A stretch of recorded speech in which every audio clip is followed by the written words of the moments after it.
تو جو تمہارے معاملے میں جو تمہیں پریشان نہیں کر رہا، انٹرفیئر نہیں کر رہا تمہارے معاملے میں، تو تم ان کے ساتھ کیا کرو؟ نیکی کا معاملہ کرو. انما بے شک ینہاکم روکتا ہے تمہیں اللہ، ان الذین ان لوگوں سے جنہوں نے قاتلوکم جنگ کی تم سے، فی الدینی دین میں، وَأَخْرَجُوكُمْ اور انہوں نے نکالا تمہیں، من دیارکم تمہارے گھروں سے، وَظَاهَرُوا اور انہوں نے ایک دوسرے کی مدد کی، ظاہروا ایک دوسرے کی مدد کی، علی اخراجکم تمہارے نکالنے پر، ان یہ کہ تولوہم تم دوستی کرو ان سے، اور جو کوئی یتولہم دوستی کرے گا ان سے، فاولائکا تو یہی لوگ ہیں جو ظالم ہیں. یعنی اللہ تعالیٰ کیا کہہ رہا ہے کہ تمہیں جو ظالم لوگ ہیں، چاہے وہ کوئی بھی ہے، کوئی بھی رشتہ دار ہے، کچھ بھی ہے، آپ کو اس کا ساتھ نہیں دینا. جنہوں نے آپ کو آپ کے گھروں سے نکالا ہے، آپ سے جنگ کی ہے، ایک دوسرے کی مدد کی ہے، مسلمانوں کے خلاف ایک دوسرے کی مدد کی ہے، اور ایک دوسرے سے دوستی کی ہے مسلمانوں کے خلاف، تو ان سے آپ کو لڑنا ہے. اور جو ان سے دوستی کرے گا وہ بھی انہی کے ساتھ ہوگا، یعنی وہ بھی ظالم ہوگا. جو مسلمانوں کے خلاف کسی اور سے دوستی کرے گا تو وہ بھی ان کے ساتھ ہوگا. تو ہمیں کیا کرنا ہے؟ اللہ کا بندہ بننا ہے، اور اللہ تعالیٰ کی خاطر ہمیں سب کو چھوڑنا ہے. بھلے ہی دوسرا ہمیں کتنا اچھا لگ رہا ہو، لیکن ہمیں اس وقت کیا کرنا ہے؟ جو اللہ تعالیٰ نے ہمیں حکم دیا ہے. کیونکہ حدیث میں آتا ہے جب کوئی اللہ کا بندہ اللہ کی رضا کے لیے جب کسی محفوظ چیز کو چھوڑتا ہے، اللہ تعالیٰ اسی چیز کو حلال کر کے اس تک پہنچا دیتے ہیں. یعنی پہلے وہ چیز حرام ہوتی ہے، لیکن اللہ تعالیٰ حلال کر کے کسی نہ کسی طرح اس تک وہ چیز پہنچا دیتے ہیں، اور بعض اوقات اس سے بہترین دیتے ہیں. اسی طرح صحیح بخاری میں بھی آتا ہے کہ، اور ہمیں صرف یہ کرنا ہے کہ دوسروں کے ساتھ ہمیں اچھا معاملہ کرنا ہے، کیونکہ یہاں پر ہے نا کہ تم ان کے ساتھ اچھا معاملہ کرو، بھلائی کا معاملہ کرو. تو اس میں بھی مسند احمد میں آتا ہے کہ اس واقعے کی بھی طرف اشارہ ہے کہ جب غزوہ حدیبیہ کے بعد قریش مکہ سے، جب قریش مکہ سے معاہدہ ہو گیا تھا، صلح کا معاہدہ ہو گیا تھا، تو حضرت تو ان کی جو حضرت اسما تھی، ان کی والدہ کا نام قتیلہ تھا. ٹھیک ہے، یعنی ایک لیڈی تھی قتیلہ، یہ اپنی بیٹی یعنی اسما کے لیے کچھ تحفے لے کر مدینہ پہنچی. اور حضرت اسما کون؟ حضرت ابو بکر کی بیٹی. وہ تو اپنی بیٹی کے لیے یعنی اسما کے لیے، حضرت اسما کے لیے تحفے لے کر پہنچی. تو حضرت حفصہ نے، اسما نے ان سے تحفے لینے کے لیے انکار کر دیا، یعنی میں قبول نہیں کروں گی کیونکہ آپ تو کافر ہیں، آپ ایمان لے کر نہیں آئی ہیں. اور پھر حضرت اسما نے انہیں گھر میں آنے کی بھی اجازت نہیں دی، اور کہا کہ جب تک میں آپ صلی اللہ علیہ وسلم سے نہ پوچھ لوں تو میں کچھ نہیں کروں گی، نہ تو کچھ لوں گی اور نہ ہی آپ سے ملاقات کروں گی. جب آپ صلی اللہ علیہ وسلم سے پوچھا گیا تو رسول اللہ نے کہا کہ اپنی والدہ کو، یعنی تمہاری والدہ تم سے ملنے آئی ہے، اس سے مل لو، لیکن وہ کافر ہے، لیکن ان کے ساتھ حسن سلوک کرو. اور آپ نے فرمایا اپنے والدہ کے ساتھ صلح رحمی بھی کرو. تو یہ جو بعض روایتوں میں آتا ہے کہ حضرت اسما کی والدہ کو حضرت ابو بکر نے جاہلیت کے زمانے میں ہی طلاق دے دی تھی، یہ ان کے بطن سے تھی. اور حضرت عائشہ ام رومان کے بطن سے تھی، جو بعد میں مسلمان ہو گئی تھی. یہ دونوں سوتیلی بہنیں تھی، بخاری کی بھی روایت ہے یہ. تو حسن سلوک کرنے کا معاملہ کیا گیا. تو آیت نمبر 18 میں کہ کوئی بھی ہو،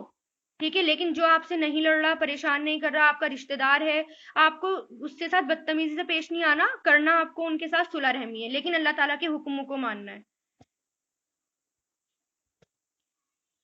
یا ایھا الذین آمنو اے لوگو جو ایمان لائے ہو، اذا جب جاءکم آ جائے تمہارے پاس، مؤمناتو مومن عورتیں، مہاجراتن ہجرت کرنے والیاں، فامتحنوہن تو امتحان لے لو، ہننا ان سے، یہ امر ہے اور اس کا روٹ کیا ہے؟ میم ہاں نون، اور یہاں پر امتحان ہے، ایسی آزمائش جو سختی کی بجائے نرمی سے کی جائے وہ کہلاتی ہے. یعنی امتحان لے لو ان سے، امتحان لے لو ان کا، اللہ عالم جانتا ہے، بی ایمانہم ان کے ایمان کو. فَإِن پھر اگر علمتموہن تم جان لو انہیں، مؤمناتن مومن، وہ کہ وہ مومن ہے، فلا تو نہیں، ترجعوہن تم لوٹاؤ انہیں، رجع لوٹانا، ترجعوہن لوٹاؤ انہیں، الی الکفاری کفار کی طرف، لہن نہیں ہے وہ، ہلن حلال، لہم ان کے لیے، اور نہیں ہے وہ، یحلون اور نہیں وہ حلال ہو سکتے، لہم ان کے لیے، لہن ان کے لیے. وآتہم اور دو انہیں جو انفقو انہوں نے خرچ کیا، اور نہیں ہے جناح کوئی گناہ تم پر یہ کہ تن کی ہننا تم نکاح کر لو ان سے، جب آتئی ہننا تم دے چکو انہیں، اجورا ہننا ان کے مہر، ولا اور نہیں تم سکو تم روکے رکھو بِعِصَمِ عصمتے یعنی عصمت عزت الکوافر کافر عورتوں کی. کوافر بھی کافر کی جمع ہے، کفار بھی آتی ہے اور کوافر بھی آتی ہیں، دونوں جمع آتی ہے. اور فیمیل کے لیے کفارتن کی، تو فیمیل کے لیے کافر عورتوں کی. وَاسْأَلُوا اور تم مانگ لو جو انفق تم خرچ کیا تم نے، وَلْيَسْأَلُوا اور چاہیے کہ وہ بھی مانگ لیں جو انفقون انہوں نے خرچ کیا. یہ حکم ہے اللہ کا، یحکم وہ فیصلہ کرتا ہے بینکم تمہارے درمیان، اور اللہ علیم الحکیم خوب جاننے والا حکمت والا ہے. صلح حدیبیہ کی شرط یہ تھی کہ مکہ سے جب کوئی مسلمان کے پاس چلا جائے تو وہ واپس اس کو لوٹایا نہیں جائے گا، لیکن اس میں مرد اور عورت کی کچھ کلیئر بات نہیں تھی کہ وہ مرد کے بارے میں ہے یا عورت کے بارے میں، کہ وہ دونوں کے بارے میں یہ معاہدے میں کلیئر شو نہیں ہو رہا تھا. معاہدے میں ایسا لگ رہا تھا کہ یہ صرف مرد کے بارے میں یہ آیت ہے، اور خود جو انہوں نے لکھی تھی تو کلیئر نہیں لکھا تھا کہ مرد ہی جائے گا صرف، یا عورت بھی جائے گی. اب کچھ عورتیں مسلمان ہو کر ہجرت کر کے آئیں، مسلمان ہو کر بھی ہجرت کر کے آئی تھی، یعنی وہاں سے مکہ سے مسلمان ہو کر مدینہ پہنچی تھی. اور اس سے پہلے اچھا جتنے مرد آئے تھے اس سے پہلے تو آپ صلی اللہ علیہ وسلم نے ان کو لوٹا دیا تھا کہ اب ہم تمہیں نہیں رکھ سکتے کیونکہ اب معاہدہ جو ہے وہ ہو چکا ہے. لیکن جب عورتیں آئی تو آپ صلی اللہ علیہ وسلم نے نہیں لوٹایا تھا، کیونکہ ایک صحابی کے بارے میں بھی آیا تھا نا کہ ابو جندل اور ابو بصیر بھی وہاں پہنچے تھے، لیکن معاہدہ ہو چکا تھا، مکہ والوں نے ان کو قید کرا ہوا تھا اور وہ قید سے چھوٹ کر آئے تھے، تو وہ بہت زیادہ فریاد کر رہے تھے، لیکن معاہدے میں لکھا جا چکا تھا، اس لیے آپ نے ان کو قبول نہیں کیا بلکہ واپس بھیج دیا. اور یہ بڑا جذباتی سین تھا اس وقت جو ہوا تھا، باقاعدہ مسلمان رونے لگے تھے اس حال کو دیکھ کر، بہت سارے صحابی روئے تھے، لیکن رسول اللہ کو واپس بھیجنا پڑا تھا. لیکن اب کچھ عورتیں بھی مکہ سے ہجرت کر کے مدینہ آئیں، اب کیا کیا جائے ان کے ساتھ؟ تو ان کے بارے میں یہ آیت نازل ہوئی کہ فرمایا ان کا معاملہ مردوں سے الگ ہے، یعنی ان کو ایسے نہیں بھیجا جا سکتا، ان کا معاملہ مردوں سے الگ ہے. ان کے آنے پر ان کو جانچا جائے گا اور پرکھا جائے گا، یعنی ان کا امتحان لیا جائے گا کہ وہ آئی کیوں ہیں، کیا وہ واقعی اللہ اور اس کے رسول کے لیے آئی ہیں، یا اپنے خاندان سے ناراض ہو کر آئی ہیں، یا کسی مدینہ میں رہنے والے کچھ ان کی محبت میں مبتلا ہو کر آئی ہیں، یعنی گھر چھوڑ کر آئی کیوں ہیں، اس کی وجہ کیا ہے، یہ سب پتہ کیا جائے گا.